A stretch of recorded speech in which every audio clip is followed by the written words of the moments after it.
Bismillah.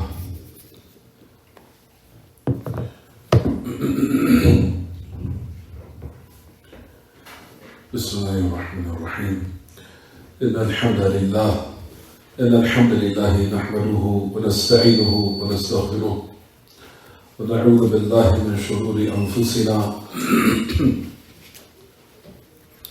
wa sayyiati a'malina man yahdihillahu fala mudilla lahu ومن يضلل فلا هادي له واشهد ان لا اله الا الله وحده لا شريك له واشهد ان محمدا عبده ورسوله صلوات الله وسلامه وبركاته عليه اما بعد فان خير الكلام كلام الله واحسن هدي محمد صلى الله عليه وسلم وشر الامور محدثاتها وكل محدثة بدعة وكل بدعة ضلالة وكل ضلالة في النار.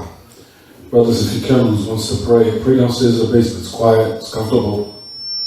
You can pray down there and you don't have to worry about being sidetracked there. Who short be removed due to the class. As we continue, 6:59 p.m. rather 7 o'clock p.m. Thursday, November the 11th.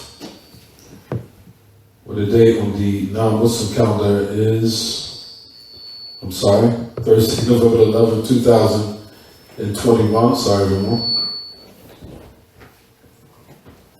But it agrees on the Islamic calendar, where it's technically the 8th of Rabi' al-Thani, technically the night of Jumu'ah. Still make it a little bit louder though.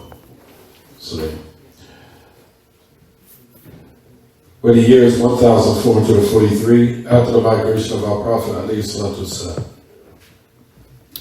As we continue with the great Imam that he mentioned in his book Shaykh al-Fatwa al-Hamawiyyah al-Kubra, the great Imam, he continues to say, وهذه التأويلات الموجودة اليوم بأيدي الناس مثل أكثر التأويلات التي ذكرها أبو بكر بن فورك.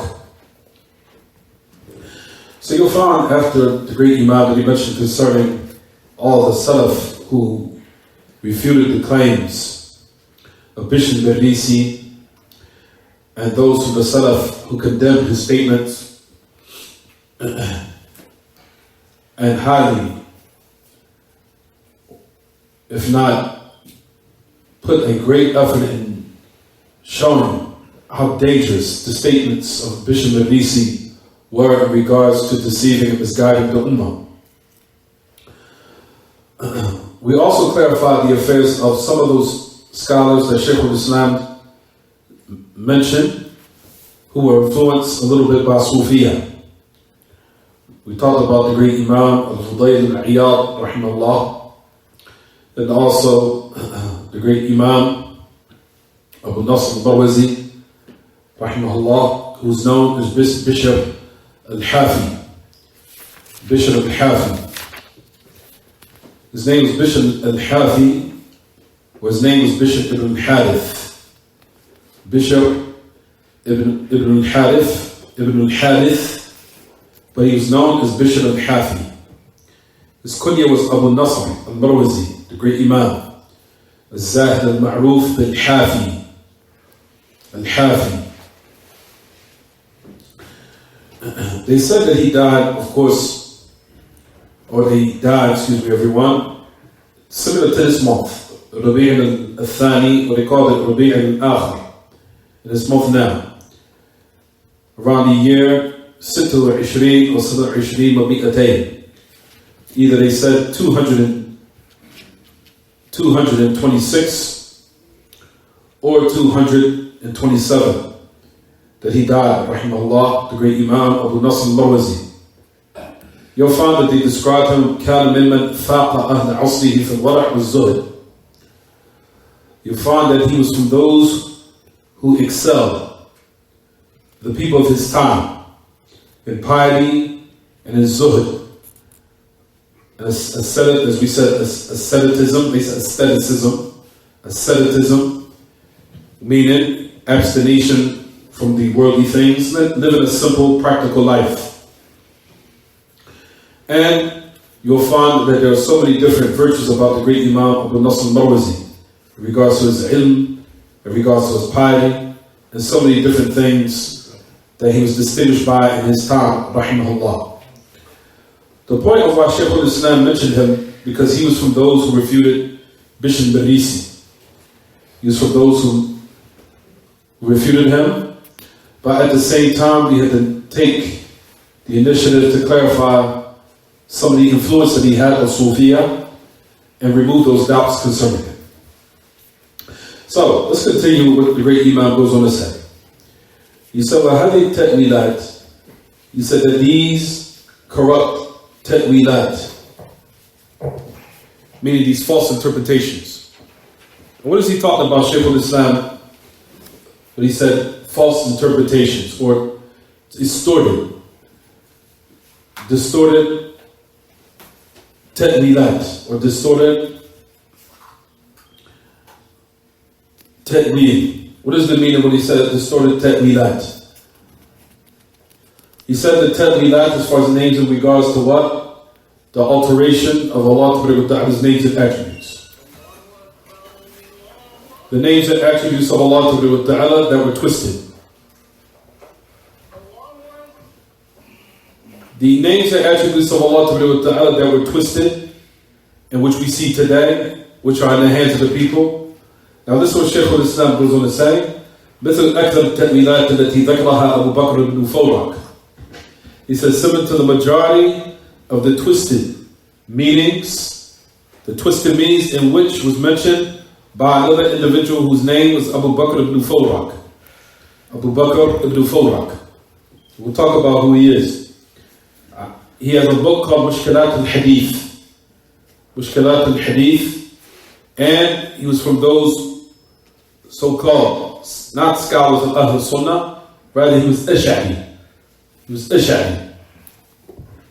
We'll talk about the affair in a minute. Let's just read what Shaykh al-Islam mentioned. He said the majority of the ta'wilat, meaning those corrupt interpretations and false meanings of Allah's names and attributes, in which Abu Bakr ibn Fawraq mentioned in his book entitled Ta'wilat. Ta'wilat. What is the meaning of ta'wil here? In this context, meaning twisted interpretations of Allah's names and attributes. Meaning, saying, for example, Allah's name His hand does not mean hand, rather it means His power or something else. Those are called tahrif. But some of them will call it ta'wil, but it's not ta'wil in regards to the correct meaning, because we know ta'wil can also be tahrif, distortion of the meaning. So we're talking about that meaning here. So those distortions of Allah's names and attributes is what he's mentioning. He's saying that the majority of those distortions and twisted meanings of Allah's names and attributes of today, which are in the hands of the people, that the majority of those ta'wilat, which was mentioned by Abu Bakr ibn Fawraq in his book called Ta'wilat. Keep in mind, Abu Bakr ibn Fawraq was Ash'ari. He was Ash'ari. طيب, Shaykh al-Islam goes on to say, look at your books, وذكرها أبو عبد الله محمد بن عمر الرازي. Abu Abdullah Muhammad ibn Umar al-Razi. Who's that? Al-Fakhr al-Razi. Al-Fakhr al-Razi. We already spoke about him. We'll speak about his name again in a minute. He says in his book, في كتابه الذي سماه تأسيس التقديس. In his book, which is entitled تأسيس التقديس. The foundation of taqdees, of the foundation of glorification or veneration. That was the name of the book, تأسيس التقديس. طيب. He said, ويوجد كثير منها في كلام خلق غير هؤلاء. مثل أبي علي الجبائي. He said, and you'll find there are plenty from this type in the speech of others from the creation, meaning those who are upon another madhab. Similar to Abi Ali al-Jubba'i or Abdul Jabbar ibn al-Ahmad al-Hamdani. طيب. What is Shaykh al-Islam speaking about here? If you look at your books, he went from all these people who are Ash'ari. For example, if you look at your books, Abu Bakr ibn Fawraq, Ash'ari. Abu Abdullah ibn Muhammad ibn Umar al-Razi was who? What was he? Ash'ari. And there are others that adopted the same ways, meaning that came before them. For example, Abu Ali al-Jubba'i. Was he Ash'ari? No. He came before. He was from the Mu'tazila. He was from the Mu'tazila. So Abu Ali al-Jubba'i was Mu'tazili. Rather, he was in the family of Abu Hasan al-Ash'ari. That was his family member. But he was not Ash'ari. Rather, the knowledge of Abu Hasan al-Ash'ari before he started his own madhab or his own way, he took his knowledge from Abu Ali al-Jubba'i. Abu Ali al-Jubba'i was Mu'tazili. Due to the fact that Abu Hasan al-Ash'ari, before he started his own madhab, he was with the Mu'tazila for 40 years. Abu Hasan al-Ash'ari was with the Mu'tazila for 40 years before he left. I don't want to go too deep into that. Abu Ali al-Jubba'i was Mu'tazili. Abdul Jabbar ibn Ahmad al-Hamdani, Shaykh al-Islam mentioned here, was what? Mu'tazili. Was that Ash'ari? Mu'tazili. Abu al-Husayn al-Basri, Mu'tazili. Abu al-Wafa ibn Aqil, Mu'tazili. Wa Abu Hamid al-Ghazali, Mu'tazili. Other than them. So Shaykh al-Islam, and other than them, Shaykh al-Islam is mentioned. So he says, هي بعينها التأويلات التي ذكرها بشر الريسي والمريسي. He said, for verily their distorted meanings of Allah's names and attributes were all what? Similar. So, the Ash'ari had taken those same meanings, so twisted meanings of Allah's names and attributes from the Mu'tazila. So Shaykh al-Islam is showing the chain here. How the exact same ta'wilat, the false or distorted meanings they gave for Allah's names and attributes, especially in the affair concerning al-asma al-khabariyah or sifat al-khabariyah, the names and the attributes that were conveyed through the revelation, in which they distorted, came through this chain here. The chain he's mentioning here is by the Ash'ari. The Ash'ari, which we just gave examples of, which he said in his book, starting with who he mentioned, Abu Bakr ibn Fawrak. Abu Bakr ibn Fawrak, Ash'ari. In his book called Ta'wilat. Distorted meaning and false distorted meanings, or if you want to say, interpretations of the names of Allah's, the names and the characteristics of Allah's attributes. His book was this title, called Ta'wilat. Abu Abdullah Muhammad ibn Umar al-Razi, Ash'ari. So Shaykh al-Islam mentioned the chain here. So let's go down the ladder until you get to the Mu'tazila.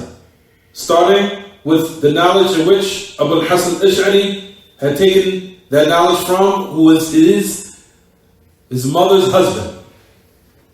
Abu Hasan al-Ash'ari's mother, her husband was Abu Ali al-Jubba'i. Abu Ali al-Jubba'i was Mu'tazili. Abdul Jabbar ibn Ahmad al-Hamdani was also what? Mu'tazili. He was an Ash'ari. Mu'tazili. Abu al-Husayn al-Basri was also Mu'tazili. Abu al-Wafa ibn Aqil. Ibn Aqil here has a very interesting story. If we had the time, we'll speak about it. Abu al-Wafa ibn Aqil. He was also Mu'tazili, even though he was Hanbali. He was Hanbali al-Asl. He was with the madhab of Imam Ahmad.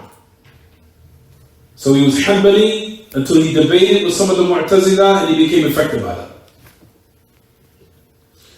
So they still consider him to be what? Mu'tazili. Even though he was ascribed to the madhab of who? Of Imam Ahmad. Hanbali. We'll talk about that in a minute. And like what Ibn Rajab mentioned concerning him. Abu Hamid al-Ghazali. We'll talk about that in a minute. And other than that, so Shaykh al-Islam goes on to say, these type of classes, brothers and sisters, your brain has to be working. I feel sorry for you if it's not. You have to be awake. If not, then go back to the recording after. These are not one of those lectures you can climb on the wall and go to sleep. I'll talk to this too later. It's not one of those classes. These are the classes you really have to use your brain. Here بعينه التأويلات. Here are exact. This is what Shaykh al-Islam goes on to say. He said, what's wrong? Sounds wrong. وهي بعينها التأويلات التي ذكرها بشر المريسي التي ذكرها في كتابه وإن كان قد يوجد في كلام بعض هؤلاء رد التأويل وإبطاله أيضا ولهم كلام حسن في أشياء. So this is what Shaykh al-Islam goes on to say. He said these type of false distortions of Allah's names and attributes, he said all of these people, starting with the Ash'aris, including the Mu'tazilis, he said it is the exact same false interpretations of what was in the hands or what was mentioned by Bishr Marisi, in which Bishr Marisi mentioned in his book. Now this is what Shaykh al-Islam goes on to say. وَإِنْ كَانَ قَدْ يُوجَدُ فِي كَلَامِ بَعْضِ هَؤُلَاء رَدَّ التَّأْوِيلِ. We'll talk about this in a minute. He said, even though there was some from amongst them in their speech, if you contemplated on it, you'll find that they rejected this distortion of Allah's names and attributes. Basically, as we'll get into it, you'll find it's like they were confused. They will say, reject this way of Allah's names and attributes, don't twist the meaning. Then you'll find in another book it's as if they what? They went cold turkey and tried, for lack of better words, they abandoned the people of Sunnah and they just went back to philosophy again. Is it clear what I'm saying? So Shaykh al-Islam has mentioned this here. He said, you'll find في بعض هؤلاء رد التأويل وابطاله. You'll find with some books in their speech, in some of their books, some of them they refuted ta'weel, distorting Allah's names and attributes. He said you'll find they rejected it, and that they totally what? Condemn it. Ibtalahu aydan. Rather, you'll find to the point where they reach the level where they highly condemn it. And they do have some correct speech in certain affairs. Is it clear what I'm saying, everyone, so far? Jay. Right, so let's go over quickly. Go back to the beginning. Abu Bakr ibn Fawrak. Abu Bakr ibn Fawrak. Abu Bakr ibn Fawrak was considered Ash'ari. His name was Muhammad ibn Hassan. Muhammad ibn Hassan al-Asbahani. Al-Asbahani. He studied the madhab of the Ash'ari. He studied it at the hands of another individual. Now listen to this. This is how you can remember this. His name was also Abu al-Hasan. His name was Abu al-Hasan al-Bahili, who was the student of Abu al-Hasan al-Ash'ari. So Ibn Fawrak had taken his knowledge from who? Abu al-Hasan al-Bahili, who had taken his knowledge from who? Abu al-Hasan al-Ash'ari. Just keep it like that. Ibn Fawrak is interesting. If I had some more time, I would speak about him also. If I'm not mistaken, he had Al-Imam al-Bayhaqi had taken knowledge from him until he was affected a little bit by him. He was affected by Ibn Fawrak. You'll find that Al-Imam al-Bayhaqi was affected by Ibn Fawrak until Al-Imam al-Bayhaqi fell into a little bit of what? Ta'wilat. Is it clear what I'm saying, everyone? We'll talk about this later. I'll get the information later. It's not the time, because I have a lot I want to cover. Is it clear? Jay. So Ibn Fawrak was able to affect someone of the Sunnah who was from the great scholars of the Sunnah. From them was the Imam al-Bayhaqi, rahimahullah. Is it clear? طيب. Ibn Fawrak Ash'ari. Ibn Fawrak has a lot of mu'allafat. He has a lot of books. He has a lot of books. And towards the end of his life, towards the end of his life, he returned to Nisabur. Nisabur is where everyone currently in Iran, close to the border of Afghanistan. Close to the border of Afghanistan. That's where Nisabur is. Nisabur, as far as I know, is in Iran. It's right at the border between Iran and Afghanistan. It's right near the border. That's why you'll find in certain areas in Afghanistan where there are people that speak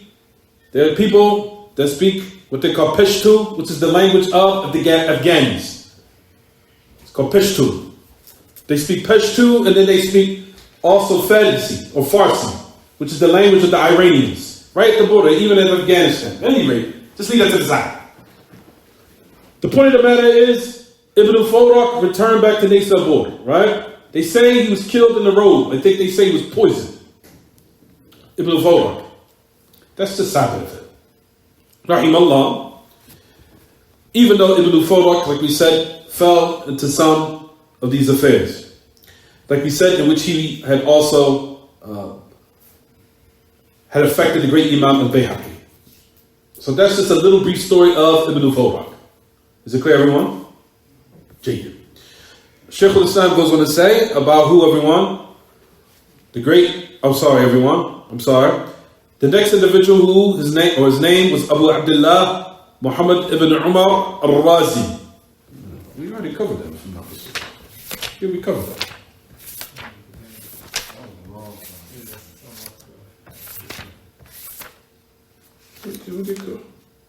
Yeah, if I'm not mistaken. No problem, we'll go over it again.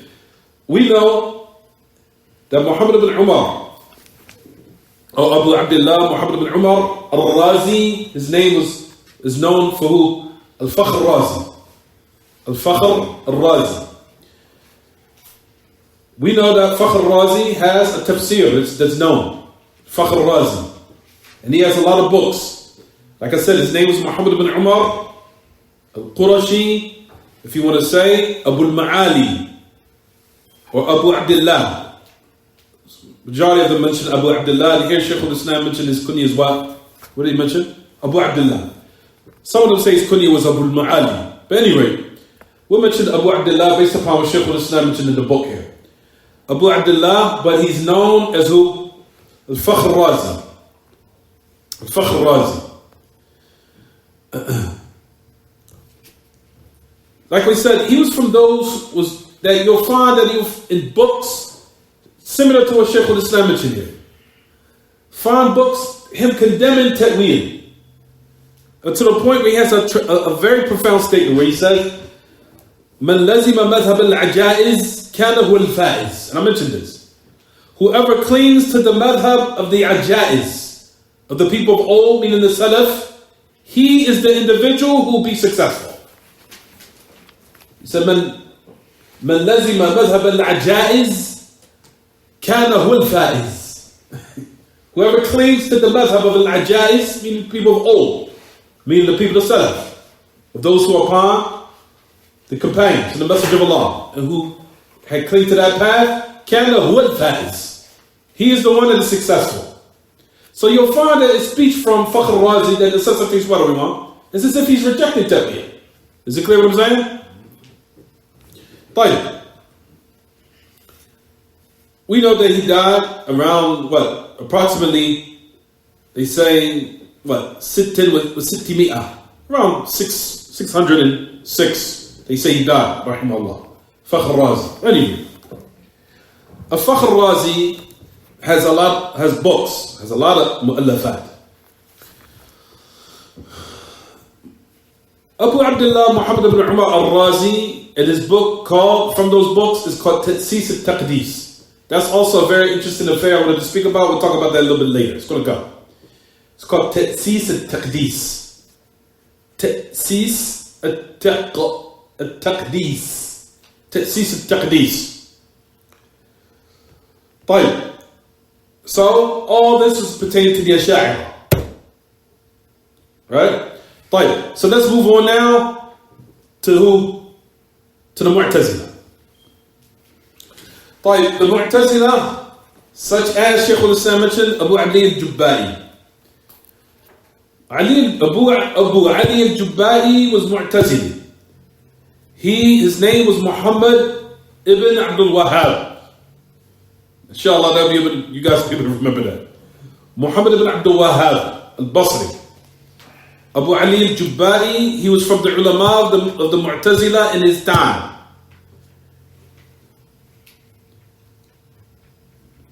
Abu al-Hasan al-Ash'ari had taken knowledge from him. Rather, we know Abu al-Hasan al-Ash'ari rahimahullah had taken knowledge from Abu Ali al-Jubba'i to the point where he was with them for about 40 years, as we mentioned. We'll talk about the statement in which Abu al-Hasan al-Ash'ari rahimahullah, what he heard from Abu Ali al-Jubba'i, where he said, he heard this statement, and this is what made him lead the Mu'tazila.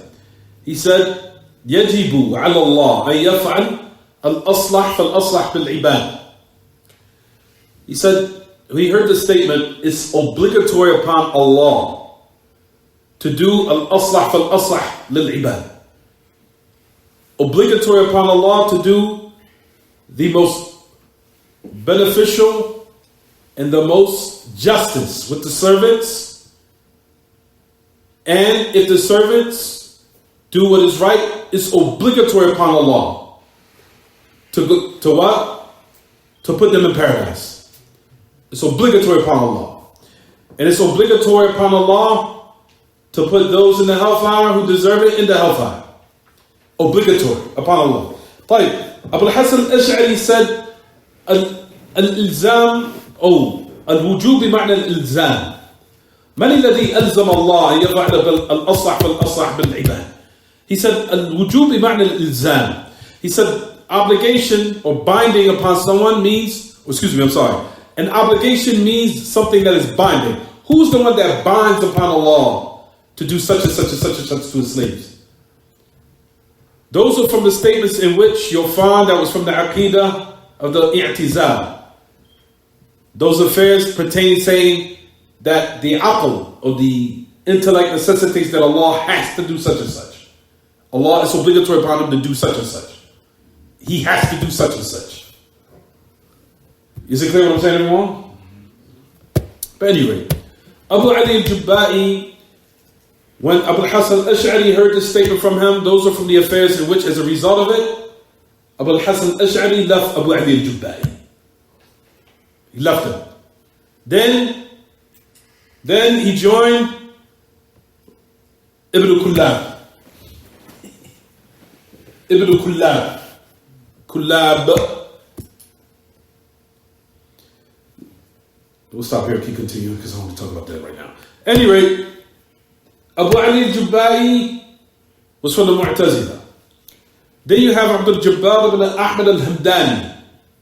Abdul Jabbar ibn Ahmad al-Hamdani was also from the Mu'tazila, who came with some weird statements. Very weird. That's why we tell people, do not read these books, because if you do, you'll become confused. I'll give you one example. And I know certain people will be able to answer this because I already gave this doubtful matter before. And alhamdulillah, some of the brothers are able to answer it. I've never gave it to the brothers downstairs in the basement. But anyway, he said, Abdul Jabbar al-Hamdani said this. He said to Al-Isfara'i when he walked in, he said,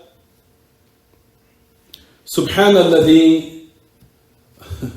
tanazzaha an, what was it? Now, Subhanalladhi tanazzaha an al-fahsha. Abdul Jabbar al-Hamdani walked in and said this statement. Glory be to the one who's raised upon fahsha. Sounds like it's correct. Glory be to the one who's far and raised above filthy evil affairs. What is he talking about here? A person who's not firm, who hasn't educated themselves in Aqidah, if you don't know what he was intending, you will fall for it. It's similar to what the Nation of Islam come to say. They say, La ilaha illallah Muhammadur Rasulullah. It's a correct statement. But their intention of what? Of Muhammadur Rasulullah, they just say Muhammad is the message of Allah.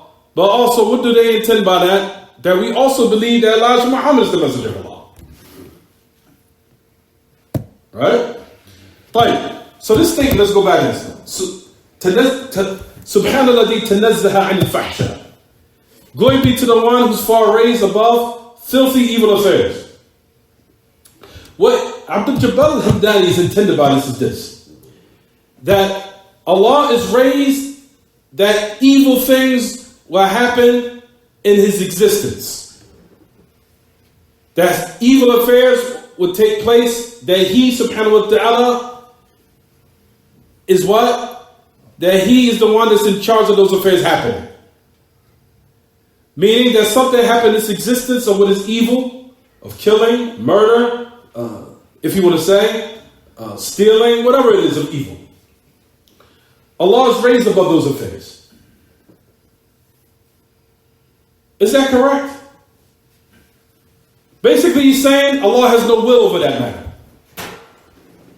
You cannot connect that by saying that something like that will happen by Allah's command and by His will, or by what Allah wants or intends. That's why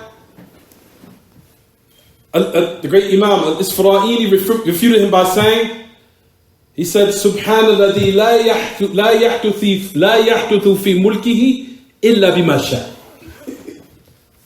That's why he refuted his statement, because he knew what he was intended. He said, glory be to the one that nothing happens in His existence or His dominion unless He wills it. Is it clear what I'm saying so far? Then Abdul Jabbar al-Hamdani came with another statement. He said, أرأيت لو منعني الهدى وقضى علي بالردى أحسن إلي أم أساء؟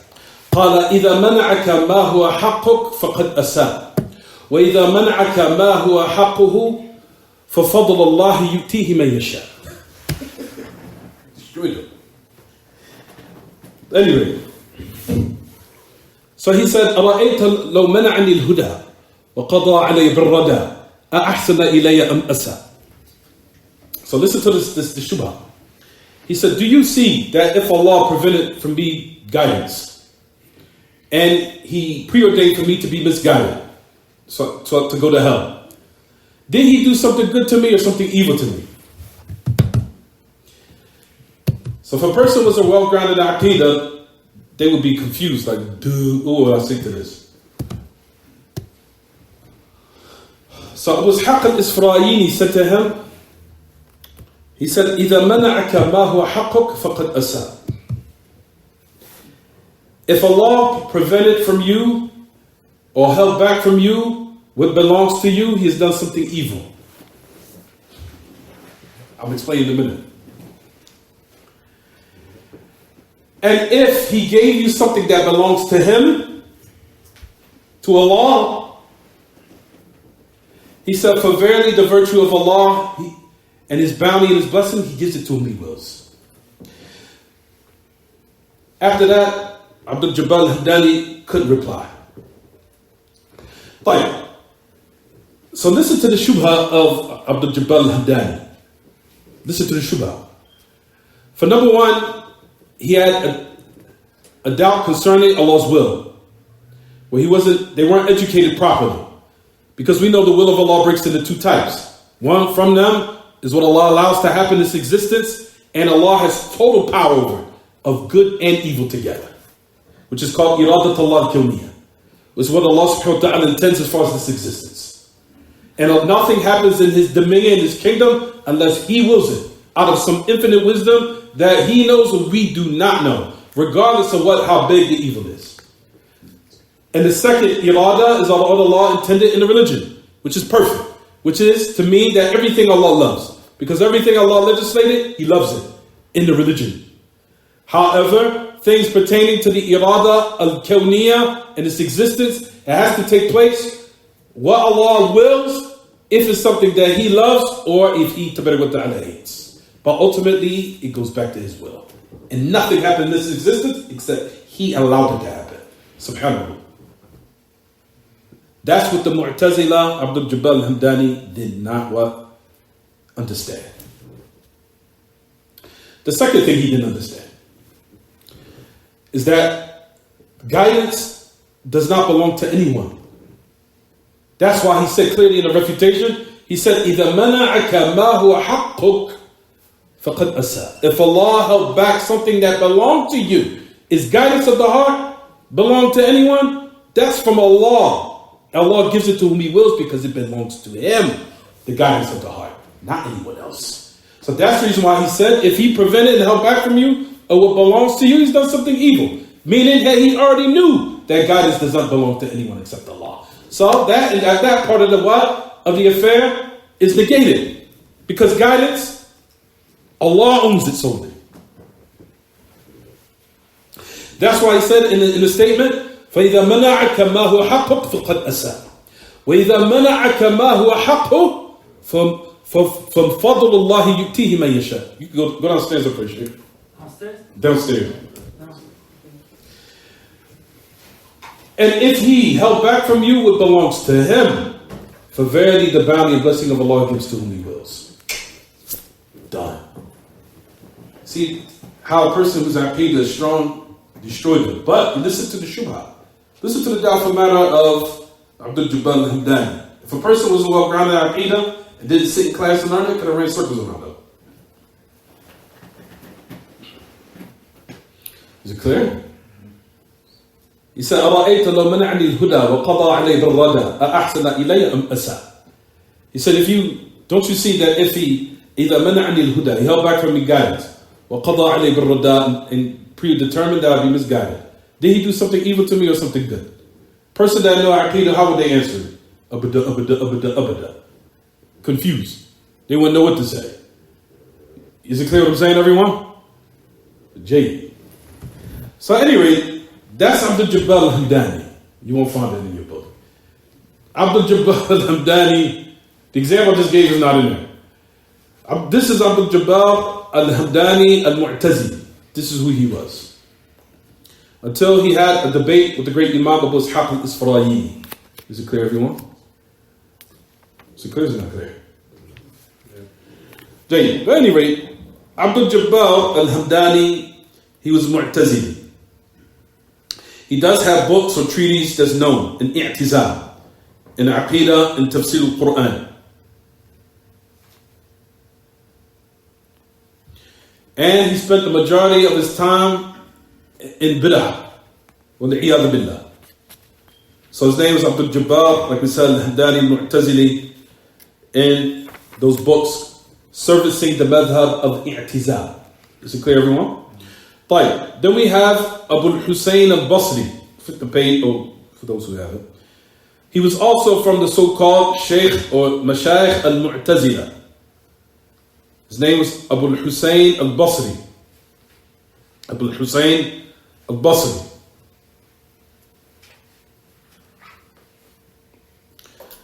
He was very eloquent, very eloquent in his speech. Balighan fasihan, very eloquent, very fluent in his speech, very effective, very professional, knowing how to keep the people engaged with his speech. To the point they used to call him Adh al-Ibara. Adh, like how he speak was very what? Captivating. It was very captivating. He knew how to what? Keep the people what? Engaged and attentive to what he was saying. Very intelligent. He died in Baghdad. And he had a book entitled Al-Mu'tamad fi Usul Fiqh. Notice a lot of those books were in Usul Fiqh. And I'll talk about that later. That's why you have to be careful about books in Usul Fiqh. To make sure you pick the ones that were what? By the people of Sunnah, because a lot of them were mu'allafat or treaties from people who were affected by the Mu'tazila. Because you focus a lot on that. They put a lot of effort in those affairs, which we'll talk about, inshallah, how some of the affairs of falsafa, of philosophy, crept in the affairs concerning usul al-fiqh. But at any rate, Abu Hussein al-Basri has a book in usul al-fiqh entitled Al-Mu'tamad. Al-Mu'tamad fi usul al-fiqh. Al-Mu'tamad fi usul al-fiqh. طيب, let's move on. Abu al-Wafa ibn Aqil. Remember I mentioned a couple of minutes ago, Ibn Aqil was what, everyone? Hanbali. He was Hanbali. Abu al-Wafa, and his name was what? Ali ibn Aqil. Ali ibn Aqil. Ali ibn Aqil. Ali ibn Aqil al-Baghdadi. Al-Dhafri al-Hanbali. However, he was affected by the ulama al-kalam. He was affected by the ulama al-kalam.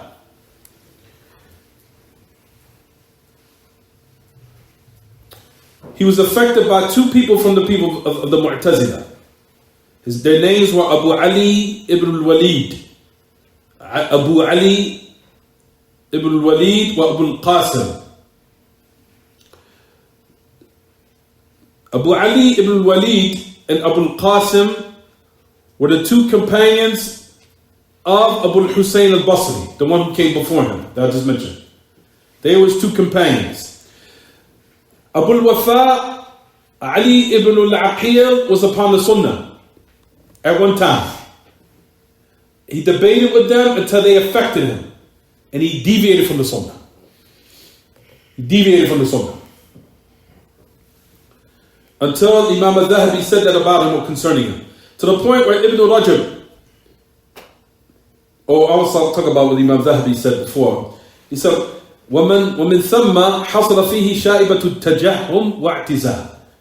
He said, he had fell into the pollutants of Jahmiyyah and I'tizal when he debated with those two individuals. Is it clear what I'm saying, everyone?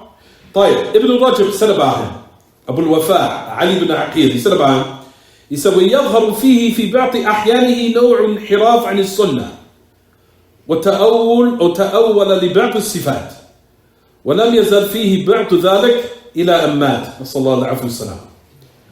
He said it used to manifest in sometimes in speech. He said types of deviation from the Sunnah and false interpretations of the characteristics of Allah. And he said it continued to be like that ولم يزل فيه, some of those affairs until he died. So it's as if it clinged to his heart, as if it was wavering, like there was a fight going on. And sometimes that would take over, and sometimes that would take over. Which is very, very what? Very, very dangerous. Is it clear, everyone? You'll find stories like this with a lot of people who were affected by people of deviation, to the point where even when they left it, they still had a little bit of remnants of it, even though they rejected it. But you'll find from time to time that it would come out. You get what I'm saying, everyone? That's the danger of something when it becomes in you. That those affairs, even though there's sometimes when people make tawbah and leave it off, we're not talking about this example here, but certain instances that they didn't totally abandon everything. Like sometimes it would come out. Is it clear what I'm saying, everyone? But at any rate, Ibn Rajab said about him that even though he was upon the Sunnah at one time, he debated with these people from the Mu'tazila until he deviated. He said until you'll find in some of his speech, some of those affairs he will mention, aiding the distorted meanings of Allah's names and attributes, and sometimes rejecting it, sometimes what? Mentioning it, and that was continuous until he died. Rahimahullah. May Allah have mercy, don't forgive him.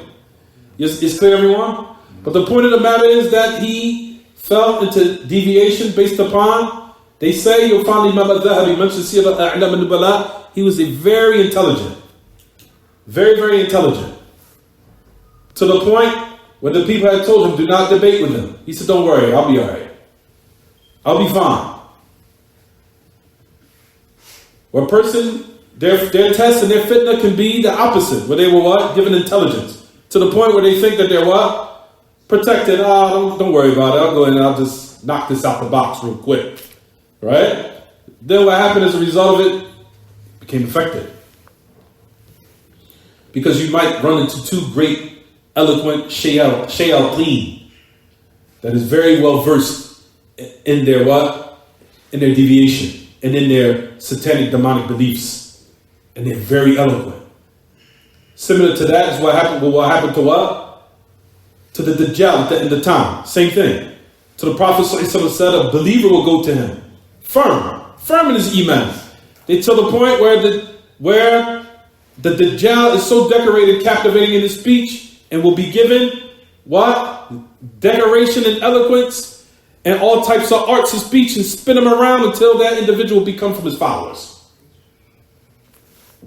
You don't know who you will run into, who is very well versed and can catch you. Can what? Catch you in certain affairs that you're not well grounded in, pinpoint your weaknesses, and next thing you know, you're from their followers. Or you have some doubt concerning what you're upon, or you might waver. Sometimes you're like this, and then sometimes you're like that. Is it clear, everyone? Gee. So that's what happened with Ibn Aqil.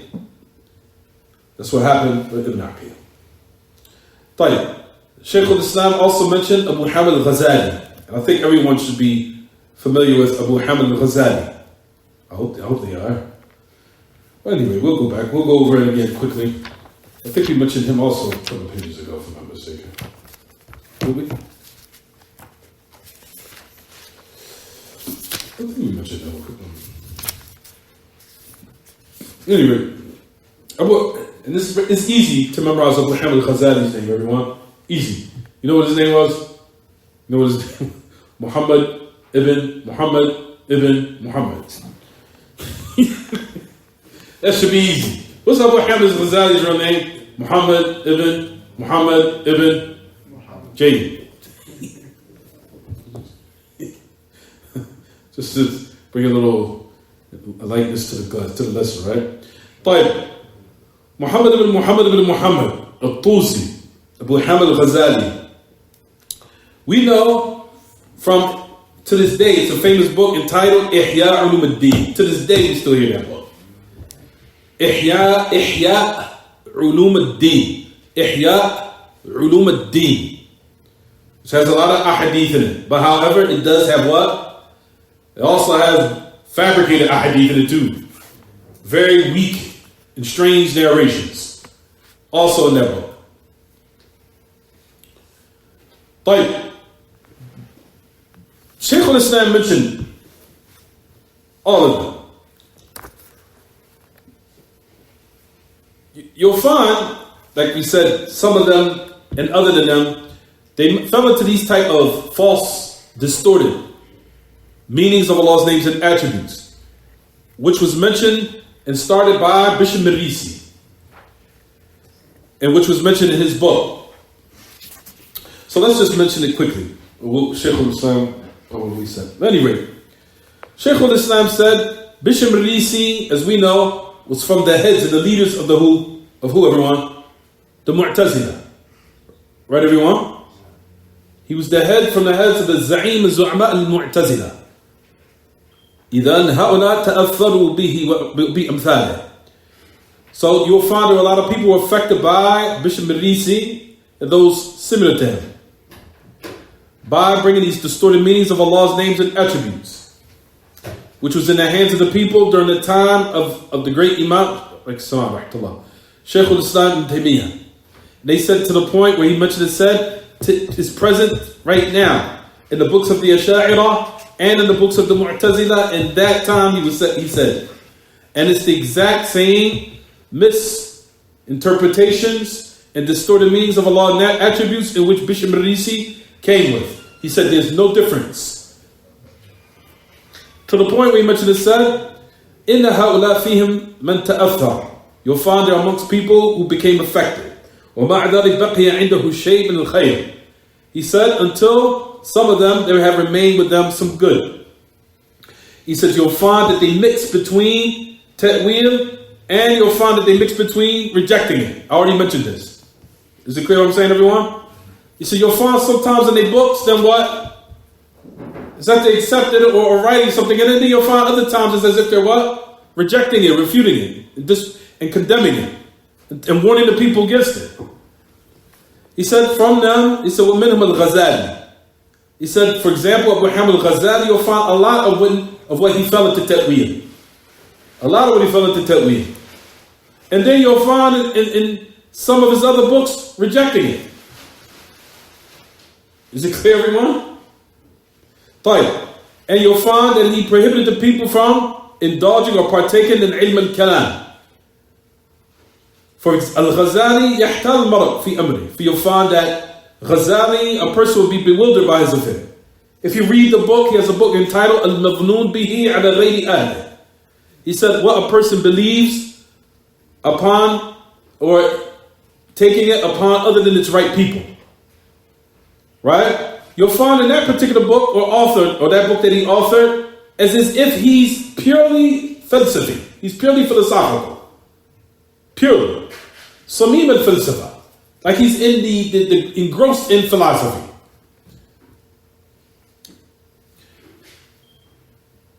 You'll find that from the great Imams of the past, his name was Ibn al-Arabi. Ibn al-Arabi al-Maliki.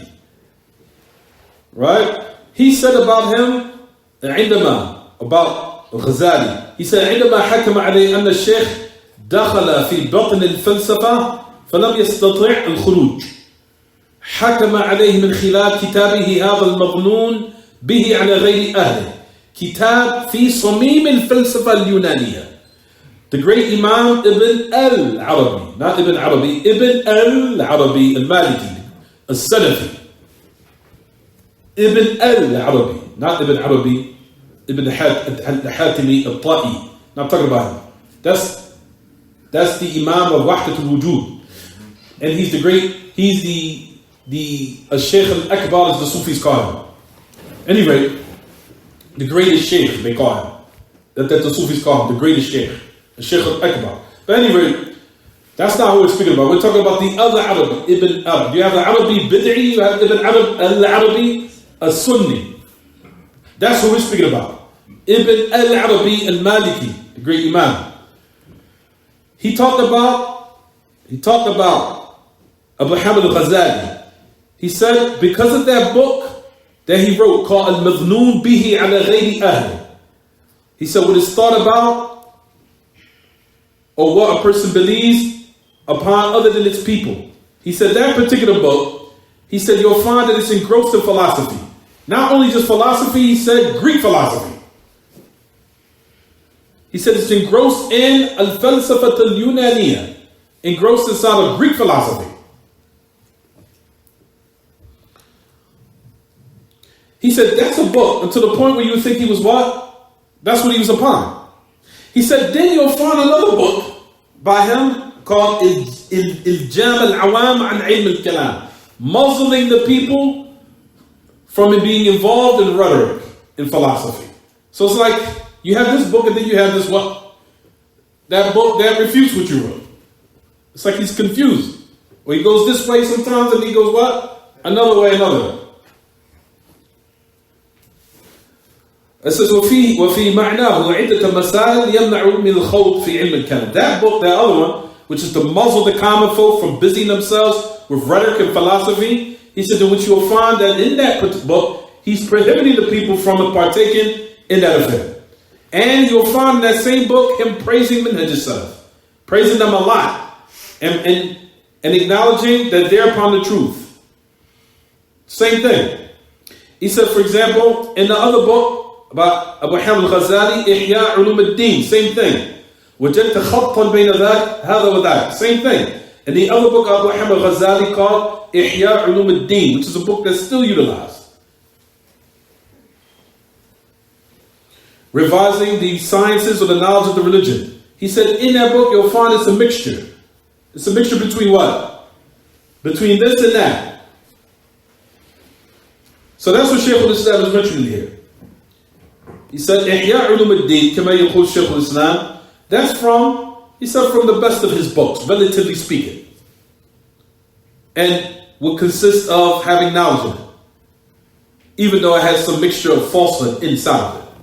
Of falsehood and truth. In this you'll find that Shaykh al-Islam was distinguished by him having insaf. Him having justice in regards to when he criticized. So that's the reason why you'll find that what Shaykh al-Islam was mentioning here in his book, he was saying no doubt. Because a person might say to argue, oh, the book has good in it, or what have you. Or he's not recognizing his good. He said, no doubt, it has some truth in it. But know for sure at the same time, what? It has evil in it. And it also has inhiraf, deviation. Those affairs have to be what? Warned against. The people have to be enlightened about it. Because they could be affected by it, and it can affect their what? Their belief. He said in regards to Bishr Mirisi, he said just the same thing that they fell into. He said that the origin of these deviations or these atrocities returned it back to him, Bishr Mirisi, al-Mu'tazili. And that's what Shaykh al-Islam was trying to what? That he was trying to clarify. He said to the point where some of these people of the past, it's as if some of them made tawbah towards the end of their life and they regret it, of course, with some of them. From them was Abu Hassan al-Ash'ari, as we mentioned, and others. He said, but the dangerous affair is, like he said, how a person could abandon that, but still the effect of it remained, which is extremely dangerous. Is it clear, everyone? Now, so that's what we mentioned said in regards to Abu al-Wafa. And he said, if you read the book, Kitab al-Ghazali, and likewise, who we just mentioned, who was Hanbali, who was great, who was Abu al-Wafa, who was Ali ibn Aqil. He said just the same thing you'll find, he did similar to Abu Hamid al-Ghazali, same exact thing. You'll find books that establishing the Sunnah, then you'll find books that shows that he's still what? He was still affected by some affairs of deviation. Is it clear? Right, so let's read the next thing Shaykh al-Islam mentioned. Let's go on. فإنما بينت أن عين تأويلاتهم هي عين التأويلات المريسي. He said, for verily I'm clarifying that the exact distortions of Allah's names and attributes is the exact distortions of Marisi. ويدل على ذلك كتاب الرد الذي صنفه عثمان بن سعيد الدارمي أحد الأئمة المشاهير في زمان البخاري. صنف كتابا سماه رد عثمان بن سعيد على الكاذب العنيد فيما افترى على الله في التوحيد. They said, Shaykh al-Islam, he said, what indicates this is the book of the refutation in which the great Imam Uthman bin Sa'id al-Darimi authored. One of the great famous scholars of the past who lived during the time of Imam al-Bukhari. That he authored a book in which was called The Refutation of Uthman bin Sa'id upon the stubborn liar in which he fabricated upon Allah in Tawheed. In which he brought these distorted meanings exactly upon what Bishr Mirisi fell into, which necessitate that Mirisi, that he was very well grounded in those affairs, and he was also knowledgeable of the narrations and affairs pertaining to what they call ma'qul, and affairs that was pertaining to what was philosophy and what was not. He was on knowledge, or he was upon knowledge of what he did. And you'll find in which, like we said, the ulama had criticized. Especially those who came later, who now, in the same path they traversed, meaning the same path that Bishr Mirisi was upon. However, Uthman bin Sa'id al-Darimi, that he refuted his speech. إذا طالعه العقل الذكي علم حقيقة ما كان عليه السلف. To the point where Shaykh al-Islam, he mentioned and said, Uthman bin Sa'id al-Darimi, his book called Naqd Uthman upon Bishr Mirisi to this day is available. I have it in my library. I have to find it, but it's there. That book, in which was written by the great Imam, like we said, is still present to this day. But Uthman bin Sa'id al-Darimi. We'll stop here, inshallah. But Uthman bin Sa'id, he was the Imam al-A'lama al-Hafiz, al-Nahid, Abu Sa'id al-Tamimi al-Darimi, al-Sijistani. He was from those who sought hadith, and he has a tremendous reputation against Bishr Mirisi and the Jahmiyyah. It was Shaykh al-Islam is mentioning here. Like we said, his book was entitled Radd al-Imam al-Darimi, Uthman bin Sa'id ala Bishr Mirisi al-Ani. Or it was called Naqd, or the criticism of Uthman bin Sa'id upon Bishr Mirisi, who was stubborn. And like we said, he lived during the time of Imam al-Bukhari. But we'll continue next class, inshallah. This is in order to familiarize all the listeners to who these people are. Especially for a person that busies himself with knowledge, you have to know who these individuals are. You'll find that Muslims who think that they're able to look inside of the books and do research and I don't need to learn these principles, you'll find that they start to read these type of books, not knowing what's in them or what they contain of deviation. And you find and embark upon certain Muslims who actually say that, oh yeah, I have this tremendous book by Abu Hamid al-Ghazali called Ihya Ulum ad-Din. To this day I've heard Muslims mention that and say, oh, I have this in my library. Tremendous book. And you're looking like, whoa. Like, does he know that book was serviced, had to be serviced and cleaned out? Cleaned out by certain scholars, because you could know what was the scum that was in it to what was beneficial. And there were scholars that did that. Now, we'll talk about that later, those books who did it. From them was the great Imam al-Bani. He also clarified those narrations. That was in Ihya Ulum ad-Din, which we'll talk about at a later occasion. We'll stop here, inshallah. Any questions about the lesson? Fadl.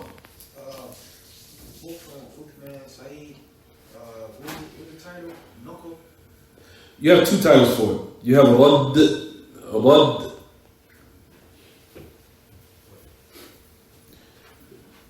It's called the Radd al-Imam al-Darimi, or Shaykh al-Islam called the Radd Uthman bin Sa'id على الكاذب العنيد فيما افترى على الله في التوحيد. He said the refutation of Uthman bin Sa'id upon the stubborn liar in which he fabricated upon Allah in Tawheed.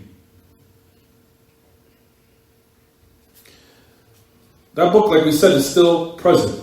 It's available. It's available and it's also taught. Tremendous book. Great book.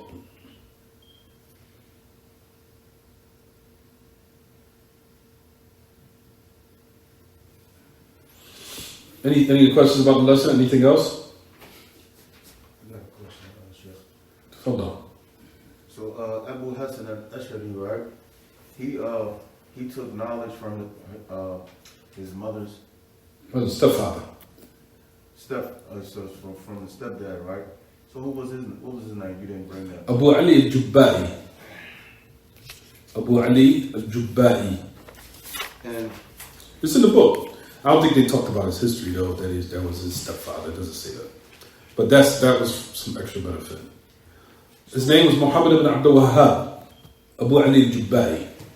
Muhammad ibn Abdul Wahhab. Abu Ali al-Jubba'i. Al-Jubba'i. Al-Jubba'i. I got another question concerning them, the Ash'ariyah. And you said they took the false meanings from of the names of Allah from the Mu'tazila, right? Mm-hmm. And so when they describe now, right, because they only affirm like seven names, names and qualities of Allah subhanahu wa ta'ala. So they just took part from the Mu'tazila. They didn't take their whole Aqidah. No, they didn't take all of their Aqidah. Just in regards to Ta'wil and certain affairs pertaining to Ta'wil. Okay. That's it. In regards to Ta'wil. Because you'll find the Shaykh also make Ta'wil. Yeah. They gather between all the deviants. Like they fell to some of the names and attributes of Allah that they followed the exact way of Ahlul Sunnah in regards to their affirmation of it. Then in certain Sifat of Allah, you'll find that they totally negate it, such as the ulum. The aboveness of Allah, they're frank. They say, no, Allah is not above, frankly. They don't give any ta'wil. And that's clearly... That's just clearly nephew. That's from the Jahmiyyah. They just clearly say, no, Allah is not above. We don't affirm that at all. We're not going to razzle dazzle, dance around it. We ain't going to bring no false ta'wil. We just tell you frankly, Allah is not above at all. So you ain't got to worry about ta'wil and that. That's what you'll find in just absolute jahl. Then you'll find in other characteristics of Allah, they make ta'wil of. From them is, like I said, the hand of Allah. They make ta'wil of that. They'll say, no, it means something else. It means this. Meaning a creation that Allah will create, and that thing will carry the heavens and the earth on the day of resurrection. You get what I'm saying? I do get what you're saying. So they gather between everything. So the Sha'ir are gathered between the madhab of Ahl Sunnah, the Nafi or the Ta'til of the Jahmiyyah, and the Ta'wilat of the Mu'tazila. And gather between all of it and gathered it together. And certain names and characteristics that they chose. Is it clear? Anything else about the lesson? Anything else anymore? You sure? Is this book too hard for you guys? It's a good book. It's an excellent book. It reminds you of like Eagle What's the Place somewhere. It's a little bit more higher, slightly. Yeah, I can tell. It's a little bit more higher than Eagle What's the Tale. طيب وسع فيها صلى الله وسلم وبارك على نبينا محمد وعلى اله وصحبه سبحانك اللهم وبحمدك اشهد ان لا اله الا انت استغفرك واتوب اليك